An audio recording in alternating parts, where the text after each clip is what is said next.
আসসালামু আলাইকুম।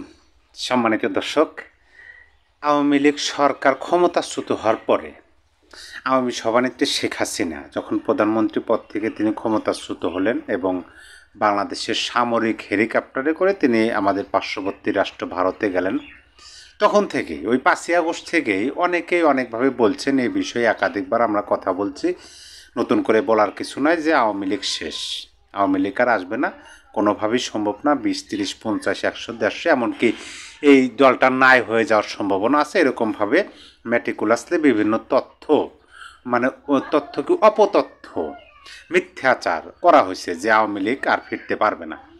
তারপরে যখন দেখা গেল যে না, আওয়ামী লীগ ক্ষমতাচ্যুত হলো 2024-এর 5ই আগস্ট, 6ই আগস্ট, এমনকি 5ই আগস্ট বিকালবেলায় বাংলাদেশের বিভিন্ন জায়গাতে বিশাল বড় বড় মিছিল দেখতে পেলাম আমরা প্রতিবাদ স্বরূপ। এবং আমরা তো গোপালগঞ্জে দেখতে পেলাম যে গোপালগঞ্জের আওয়ামী লীগের নেতাকর্মীরা বঙ্গবন্ধুর মাজারের পাশে দাঁড়িয়ে শপথ গ্রহণ করলেন যে শেখ হাসিনাকে দেশে না ফিরে আনো পর্যন্ত তারা ঘরে ফিরবেন না। অবশ্য সেই শপথ এখনও তাদের বহাল আছে, তারা লড়াই সংগ্রাম চালিয়ে যেতেছে। পরবর্তীতে আমরা যখন দেখলাম যে আওয়ামী সভানেত্রী শেখ হাসিনা তিনি বক্তব্য দিচ্ছেন, তার নেতাকর্মীদের সাথে তিনি কথা বলতেছেন, তিনি কেন বক্তব্য দেন, তিনি কেন কথা বলেন, তিনি কেন দেশের খোঁজ খবর রাখতেছেন, এবং তার যে কণ্ঠস্বর, সেই কণ্ঠস্বর শুনে দেশের মানুষ তো অনেকেই আবেগে আপ্লুত হয়ে পড়তেছে, অনেকের মনের মধ্যে জোশ ফিরে আসতেছে, অনেকের মনের মধ্যে রাগ উৎপন্ন হইতেছে, মানে বিভিন্নভাবে বিভিন্ন কার্যকলাপ হইতেছে তার বক্তব্য শুনে। এইটা শোনার পরে বর্তমান অন্তর্বর্তী সরকারের তো ব্যাপক টালমাটাল অবস্থা, তিনি নানানভাবে চেষ্টা করলেন যে তার কণ্ঠটা কিভাবে রোধ করা যায়, তার কণ্ঠটা কিভাবে বন্ধ করা যায়। তিনি চিঠি দিলেন, তিনি অনুরোধ করলেন, রিকোয়েস্ট করলেন, সকল কিছু করার পরেও যখন দেখলো যে না, কোনোভাবেই সম্ভব না, আওয়ামী সভানেত্রী শেখ হাসিনার কণ্ঠ বন্ধ করা সম্ভব হইতেছে না, তখন এই প্রচারটা আরও তীব্রভাবে চালানো হলো যে আওয়ামী লীগের আর টাইম নাই, বাংলাদেশে আওয়ামী লীগ আর আসতে পারবে না বাংলাদেশের রাজনীতিতে। কিন্তু আওয়ামী লীগের বিভিন্ন সময় ঢাকার বুকে, ঢাকার রাজধানীতে বিভিন্ন গুরুত্বপূর্ণ পয়েন্টে হঠাৎ করে আওয়ামী লীগের মিছিল আবার নাই, সেটা সোশ্যাল মিডিয়াতে ছেড়ে দেওয়া হইতেছে, ভাইরাল হয়ে যেতেছে, দেশের মানুষ স্বাচ্ছন্দ্য গ্রহণ করতেছে। এবং দেশের সাধারণ মানুষ যারা কোনোদিন কোনো রাজনৈতিক দলের সাথে সম্পৃক্ততা তো নাই, কোনোদিন কোনো মিছিল মিটিংও যায় নাই, সেই সাধারণ মানুষ যখন তাদের মনের মধ্যে থাকা বঙ্গবন্ধুর প্রতি প্রেম ভালোবাসা বহির্প্রকাশ হতে লাগলো, তখনও তো এই সরকারের আবার নতুন করে টালমাটাল অবস্থা শুরু হয়ে গেল, মানে যায় যায় এরকম একটা অবস্থা। তখন কিন্তু আবার নতুনভাবে এই প্রচারটা শুরু হলো যে না, কোনোভাবেই সম্ভব না, শেখ হাসিনার ফিরতে পারবেন না। এখন এই 2025-এ 17ই নভেম্বর আওয়ামী সভানেত্রী শেখ হাসিনার বিরুদ্ধে যখন আন্তর্জাতিক অপরাধ ট্রাইব্যুনালে মামলার রায় ঘোষণা করা হলো, রায় ঘোষণার পরে কিন্তু আবার নতুনভাবে এটা প্রচার শুরু হলো যে শেষ, এইবারে শেষ, এইবারে সব সমাপ্তি, অন্তত শেখ হাসিনার রাজনীতিটা শেষ। এইভাবে কিন্তু প্রচার এখনও হইতেছে যে আওয়ামী লীগ ফিরলে ফিরতে পারে, মানে এইভাবে কথাটা হইতেছে, আওয়ামী লীগ ফিরলে ফিরতে পারে, কিন্তু শেখ হাসিনা তথা শেখ পরিবার শেষ, এই পরিবার আর ফিরতে পারবে না, শেখ হাসিনা তো প্রশ্নই ওঠে না। যখন এই ধরনের প্রচার চলতেছে, ঠিক তখনই বিভিন্ন আন্তর্জাতিক গণমাধ্যমে শেখ হাসিনা সাক্ষাৎকার দিতেছে। অনেক গণমাধ্যম তো তাকে প্রধানমন্ত্রী হিসাবে আখ্যা দিতে, কারণ ভারতের গণমাধ্যমগুলো এখনও শেখ হাসিনাকে প্রধানমন্ত্রী হিসাবেই তারা দেখেন এবং সেভাবেই নিউজগুলো করেন। দ্য রয়টার্সের একটা নিউজ আপনাদেরকে দেখাইছিলাম, সেখানে যে একটা ছবি ব্যবহার করছে, প্রধানমন্ত্রী থাকাকালীন ছবিটা ব্যবহার করছে, এটা নিয়েও ব্যাপক আলোচনা হয়েছে। আমি আর একটা নিউজ দেখলাম যে ভারত শেখ হাসিনাকে বৈঠকে পাঠাতে চান প্রধানমন্ত্রী হিসাবে, এবং ভারতের এই প্রস্তাবের সাথে আমেরিকাও তারা সম্মতি পোষণ করছে যে হ্যাঁ, তিনি বৈঠক করবেন, কিন্তু প্রধানমন্ত্রী, বাংলাদেশের প্রধানমন্ত্রী হিসাবে তিনি বৈঠক করবেন। কারণ হচ্ছে ওই যে সংবিধান অনুযায়ী তিনি এখনও বৈধ প্রধানমন্ত্রী। এই বিষয়ে নাকি বর্তমান অন্তর্বর্তী সরকার বরাবর চিঠি আসবে 2-1 দিনের মধ্যে, এরকম একটা নিউজ দেখলাম। যাই হোক, 2-1 দিন গেলে আমরা বুঝতে পারবো। যেটা মূল বিষয় সেটা হলো, আমি দেখেন শেখ হাসিনা পুত্র সজীব অজিত জয় তার একটা বক্তব্য শুনলাম। তার বক্তব্য তিনি স্পষ্টভাবেই বললেন, মানে সাংবাদিক যখন তাকে প্রশ্ন করলেন যে আপনার মা আওয়ামী সভানেত্রী সাবেক প্রধানমন্ত্রী এইভাবে কথাটা বললেন, শেখ হাসিনা তিনি কি আদৌ দেশে ফিরবেন?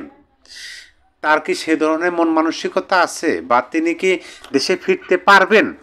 এই ধরনের প্রশ্ন যখন করলো তখন কিন্তু তিনি স্পষ্ট ভাষায় উত্তর দিলেন যে আমার মা অবশ্যই দেশে ফিরবেন। বিষয়টা ভালো করে বুঝুন। তিনি বললেন যে আমার মা অবশ্যই দেশে ফিরবেন, এবং আমরা আওয়ামী সভানেত্রীর বক্তব্য শুনি, আমরা আওয়ামী লীগের প্রথম সারির নেতাদের বক্তব্য শুনি, এমনকি তৃণমূলের মানে একেবারে ন্যূনতম একজন কর্মীর বক্তব্য শুনি, তারও মনের মধ্যে বিশ্বাস যে আওয়ামী লীগ ফিরবে। আচ্ছা, এইটা তো আমি বললাম যে বিষয়গুলো আমরা দেখছি সেই বিষয়গুলো। এখন আমি আপনাদেরকে দুইটা নিউজ শোনাই, যেমন চ্যানেল আইয়ের নিউজ, শেখ হাসিনা ফিরবে তাই বিএনপি ছেড়ে আওয়ামী লীগের সাবেক মন্ত্রীপুত্র, মানে তার বাবা মন্ত্রী ছিলেন বিএনপির সরকারে থাকালেন, মন্ত্রী ছিলেন, তার পুত্র আওয়ামী লীগে যোগ দিলেন। এরকম একটা পরিবেশ পরিস্থিতির মধ্যে কী জন্যে তিনি বলতেছেন যে শেখ হাসিনা ফিরবেন, সেজন্য মানে আওয়ামী লীগে যোগ দেওয়া শুরু হয়ে গেছে। পাশাপাশি আর একটা বিষয়, এটা অবশ্য টিভি9 বাংলা ভারতের একটা চ্যানেল, সেখানে এই নিউজটা প্রচার করছে যে দিল্লিতে স্বাধীনভাবে রয়েছেন, নিজেই জানালেন শেখ হাসিনা আর কি কখনো বাংলাদেশে ফিরবেন না। এই প্রশ্নের উত্তর তিনি এখানে দিচ্ছেন, এখানে স্পষ্ট ভাষায় বলছেন, এবং তিনি তো প্রায়ই বলেন যে এই দেশটাকে, এই দেশের মানুষকে তাকেই রক্ষা করতে হবে, সেই দায়িত্ব তিনি নিয়ে নিচ্ছেন অটোভাবে, এবং তিনি দিল্লিতে স্বাধীনভাবেই চলাফেরা করতেছেন এবং তার কর্মকাণ্ড করতেছেন। এটা কিন্তু ভারতেরই এক মিডিয়া প্রচার করতেছে। তার মানে কি, আমরা যে সমস্ত আমাদের দেশীয় মিডিয়া বা নিউজ পত্রিকাতে দেখি তিনি গৃহবন্দী অবস্থায় আছেন, রাজনৈতিক বন্দী আছেন, রাজনৈতিক আশ্রয়ে আছেন, এই ধরনের বক্তব্য আমরা শুনি। তিনি নানান ধরনের প্রটোকলের মধ্যে আছেন, মানে তার প্রতিটা পা গুনে গুনে ফেলা লাগতেছে, অথচ ভারতের মিডিয়া বলতেছে তিনি স্বাধীনভাবে জীবনযাপন করতেছেন। এটা কিন্তু ওই মিডিয়া কার কথা বলতেছে, শেখ হাসিনা বলছেন, ওইটার রেফারেন্সে তিনি কথা বলতেছেন। এই যে দুইটা নিউজ আপনাদেরকে আমি পড়ে শোনালাম, এই দুইটা নিউজ, এবং এই যে বর্তমান বাংলাদেশের পারিপার্শ্বিক রাজনৈতিক যে পরিবেশ, এই পরিবেশ দেখে আপনার কাছে কি মনে হয় শেখ হাসিনা ফিরবেন না? আমি তো যতটুকু জানি, দেখেন আরেকটা মেটিকুলাস প্ল্যান হইতেছে বর্তমানে সোশ্যাল মিডিয়াতে। আপনারা দেখবেন, আমি এই ভিডিওগুলো একাধিকবার দেখছি, বিশেষ করে সভানেত্রী কন্যা পুতুল এবং সভানেত্রী পুত্র জয়, এই দুজনের ফেসের আকৃতি দিয়ে এআইয়ের মাধ্যমে কিছু ভিডিও বানানো হইতেছে, ছোট ছোট ভিডিও ক্লিপ বানানো হইতেছে। সেই ভিডিওগুলোই এমনভাবে স্ক্রিপ্ট লেখা হইতেছে, মানে মনে হইতেছে যে আমি যে কথা বলতেছি আমার বিরুদ্ধে আমি কথা বলতেছি। একটা ভিডিও ভাইরাল হয়েছে, সেটা হচ্ছে পুতুলের ফেস দিয়ে একটা এআই দিয়ে ভিডিও বানানো হয়েছে, সেখানে বলতেছেন যে আমার মা মারা গেলেও তিনি বাংলাদেশের মাটিতে যেতে অনিচ্ছুক, এরকম একটা ভিডিও বানাইছে। পরিপূর্ণ এআই ভিত্তিক ভিডিও, এআই দিয়ে বানানো হয়েছে। এই সমস্ত ভিডিও দেখে বিভ্রান্ত হবেন না, তবে বাংলাদেশের বর্তমানে রাজনৈতিক পরিস্থিতি দেখে আমাদের বিশ্লেষণে যেটা উঠে আসতেছে সেটা হলো যে আওয়ামী সভানেত্রী শেখ হাসিনা অবশ্যই দেশে ফিরবেন। এখন তিনি প্রধানমন্ত্রী হিসেবে ফিরবেন, আওয়ামী সভানেত্রী হিসেবে ফিরবেন, না বিশ্বনেত্রী হিসেবে ফিরবেন, সেটা বলতে পারে না। এবং কখন ফিরবেন, কত সালে, কোন মাসে, কত তারিখে, কোন সময়, সকাল দুপুর বিকাল, দিনের বেলা না রাত্রিবেলা, এটা বলতে পারি না।